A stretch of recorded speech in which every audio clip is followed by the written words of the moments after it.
Welcome to Let Me Fix This. Enjoy the video. You start by making sure Chrome is updated so settings behave predictably. Open Chrome and navigate to the exact page you want as your home or shortcut. This reduces mistakes later.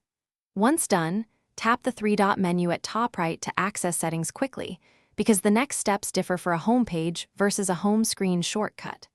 Make sure to choose which outcome you want now: a startup home page inside Chrome, or an Android/iOS home screen icon that opens Chrome directly. Now configure the precise behavior. If you want Chrome to load a specific page on startup, go to Settings, tap Home Page, turn it on, and paste the URL. This makes Chrome open that page on new tabs or when tapping Home. For an actual home screen icon, open the site, tap the menu, choose Add to Home Screen, edit the label, and confirm.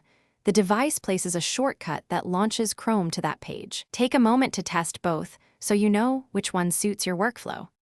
Finish by testing. Close Chrome, tap the new home icon, or open a new tab to ensure the home page loads. If the shortcut didn't appear, make sure your launcher permits new icons and you have storage. Sometimes rebooting the device forces the shortcut to show. If the home page doesn't stick, clear Chrome's cache and cookies, then re-enter the full URL including https://. Make sure sync settings aren't overriding local preferences. If problems persist, update Chrome and retry these steps. Thanks for watching. If you found this helpful, don't forget to like and subscribe.